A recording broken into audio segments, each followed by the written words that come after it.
방울이 친구들 안녕. 오늘은 8월 12일 화요일입니다. 밤 10시 40분 정도 됐는데 좀 제 근황 얘기를 하려고 이렇게 영상을 켰어요. 방울이 친구들이랑 좀 나누고 싶은 얘기여서 제가 병원에서 3년 반 검진을 했어요. 그러니까 저 같은 경우는 6개월에 한 번씩 항상 이제 피 검사랑 여러 가지 이제 검사를 해서 잘 지내고 있는지 아무튼 뭐 문제가 없는지 이런 것들을 이제 검사를 항상 하는데 되게 진짜 이번 검진에 자신이 있어가지고 제가 진짜 호기롭게 병원을 갔었거든요. 병원에서 한 3시간 있으면 피검사 수치가 나와요. 근데 그 피검사 수치 결과가 제가 처음에 그 암 진단을 받았을 때 발병했을 때 그 암 항원 수치보다도 더 높은 수치로 검사 결과가 나왔습니다. 그걸 이제 저번 주 화요일에 제가 바로 확인을 한 거죠. 그리고 나서 한 일주일 동안 정말 무기력하게 지냈어요. 작년까지만 해도 그 수치가 떨어지고 있었거든요. 근데 다시 반등을 했고 심지어 발병 때보다 더 높게 나오니까 너무 좀 두렵더라고요. 진짜 막 긴장을 해서 지낸 것 같아요. 푹 내려앉은 그 기분으로. 근데 그 마음을 어디에 풀 데가 없더라고요. 왜냐면 부모님한테도 얘기를 할 수가 없었고 어쨌든 내가 아니면은 그걸 아무도 그만큼 감당해낼 수도 없는 혹은 공감할 수 없는 부분인데 누군가한테 굳이 얘기를 막 하면서 그냥 계속 상기시키고 싶지 않았던 것 같아. 그래서 되게 무기력하고 좀 힘든 일주일을 보냈습니다. 다 못 가고 그냥 모든 걸 멈췄어요. 뭔가를 할 수 있는 상황이 아니었고 화장을 할 힘도 없는 거예요. 일주일 동안 사진도 하나도 찍지 않았어요. 진짜 그 정도로 힘이 들었달까? 모든 게 무기력하고 그냥 이불 속에 계속 파묻혀서 좀 지낸 그런 느낌이었는데 와, 이런 그 감정의 그 낙차라고 하죠. 감정의 낙차가 너무 심하니까 사람이 거의 기진맥진해지더라고요. 완전 탈진하는 수준으로. 오늘은 그런 마음을 막 부여잡고 진료를 보러 갔어요. 오늘따라 대기가 정말 길더라고요. 사람들이 너무 많았어요. 한 거의 1시간 반 기다린 것 같아요. 문 열리자마자 교수님께서 너무 활짝 웃으시면서 잘 지내셨죠? 이렇게 하시는데 그냥 그 순간 마음이 다 녹아내려요. 교수님이 날 보고 웃는다? 이건 정말 좋은 신호거든요. 그래서 이제 눈 반짝반짝 해져서 들어갔죠. 그랬더니 다행히도 검사 결과에 아무 이상이 없고 암 항원 수치도 되게 좋고 이렇게 얘기를 하시는 거예요. 그래서 제가 암 항원 수치는 높아졌는데 괜찮냐 했더니 기준이 되는 수치가 있어서 그 수치보다는 현저히 낮은 상태이기 때문에 조금 올라가는 거는 크게 문제되지 않는다고 하셨어요. 그래서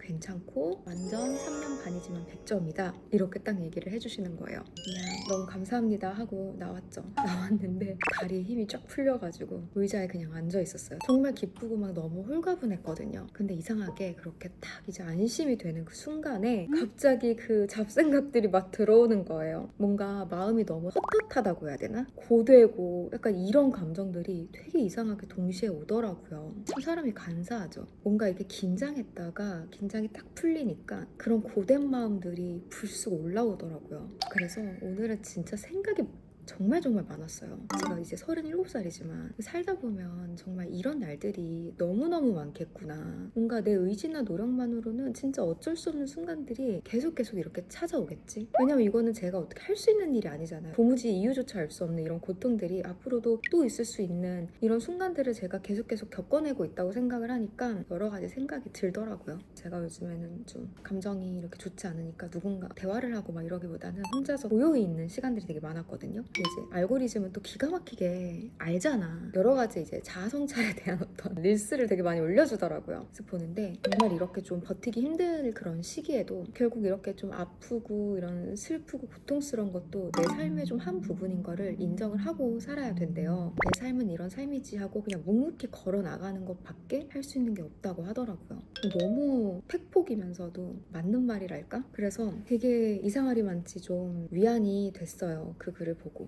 사람이 그렇게 큰 아픔을 겪고 나서도 살아갈 수 있는 그 이유가 딱 두 가지가 있대요. 시간, 긍정이라고 하는데, 시간이라는 건 제가 진짜 깊이 공감을 하거든요. 저는 주변에서 이제 제가 막 아프다고 했더니 이제 연락이 많이 와요. 제가 정말 해줄 수 있는 얘기는 시간을 견뎌야 된다라는 말밖에 없더라고요. 근데 그게 정말 생각보다 힘이 있거든요. 되게 많은 것들을 거두어 가줘요, 시간이. 그리고 고통들이 이상하게 어떠한 여운을 남기면서 막 미화가 되기도 해요. 그래서 되게 그 안에서 교훈을 얻는다거나 아니면 어떤 의미를 발견한다거나 그런 거는 다 시간이 해주는 것 같아요. 그래서 저는 시간이 주는 그런 치유의 힘 그리고 그런 망각의 축복 이런 거를 엄청 믿고 지내고 있어요. 그리고 또 긍정이 또 사람을 살게 한대요. 그게 큰 치유의 힘이 있대요. 긍정적인 감정의 기억이 우리 몸과 내 모든 세포가 다 기억을 한다고 하더라고요. 완전 코어 메모리로. 그래서 그 긍정적인 감정의 기억을 되게 많이 만들면서 살아가는 게 치유에 있어서도 되게 중요한 포인트라고 하더라고요. 그래서 제가 오늘 그 두 가지를 곰곰이 생각해봤어요.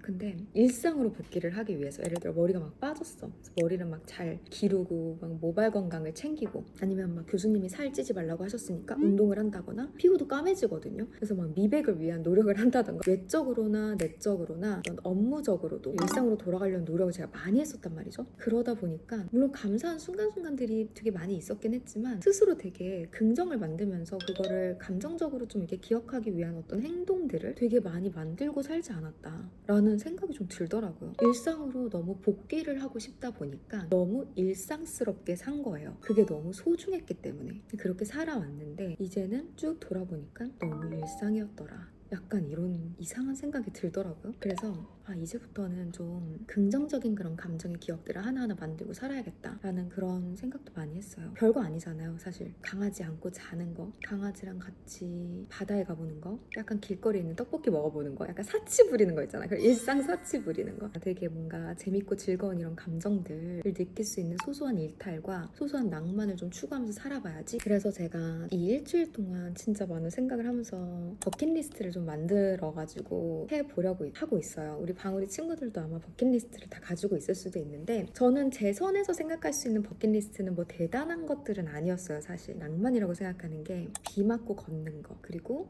혼자 여행 가보는 거 그리고 바다에서 수영해보는 거. 제가 물을 무서워해요. 근데 올해 여름은 이런 걸 다 좀 해봤거든요. 되게 새롭고 안 했던 거 두려운 거를 조금씩 경험해보니까 온몸의 세포들이 막 하나하나 감각이 살아나면서 되게 깊게 내 몸에 기억되는 것 같은 묘한 이런 경험을 했어요. 그래서 방울이 친구들도 버킷리스트 있으면 하나 알려주세요. 이제 일상으로는 어느 정도 복귀하지 않았을까? 그럼 이제는 조금 더 나를 찾으면서 살아야겠다.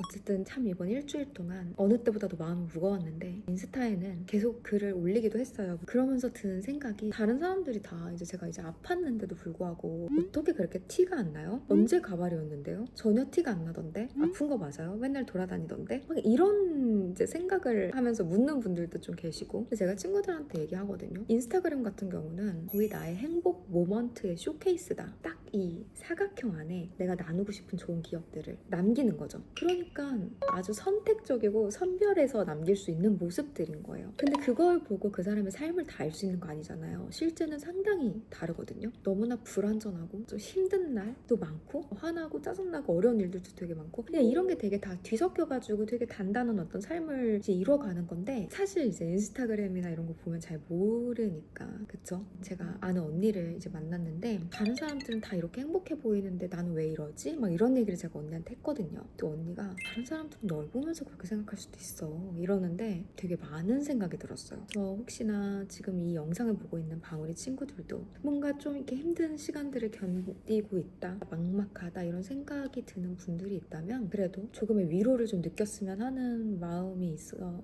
그래서 이런 영상을 좀 찍은 것 같아요. 가끔은 다가오는 희망이 있다. 내가 가만히 있어도 그런 걸 알게 된 하루거든요 오늘이. 그래서 진짜 가끔은 이렇게 좀 놓아버리고 흘려보내고 낭만을 추구하면서 살고 그냥 이렇게 조금은 노력하지 못해도 그냥 무조건적으로 다가오는 어떤 희망도 있더라 라는 것들을 깨닫게 된 것 같아요. 근데 아마 이 공간이 있어서 제가 또 이렇게 힘을 낼 수 있었을 수도 있어요. 방울이 친구들이 남겨주는 여러 가지 글들도 너무 행복하게 잘 보고 있고 되게 소중하지만 가끔은 좀 버거워서 이렇게 속 얘기를 좀 하게 될 때도 있을 것 같긴 하지만 그래도 항상 놀러와서 예쁘게 봐주고 응원해주고 위로해주셔서 감사하다는 말을 전하면서 오늘은 여기서 영상을 마치도록 하겠습니다. 밤에 하고 싶은 얘기 술술술 하고 끝내는 게 너무 민망하긴 하지만 이제 다음에는 조금 더 밝은 영상으로 찾아올게요. 그러면 좋은 밤 되세요.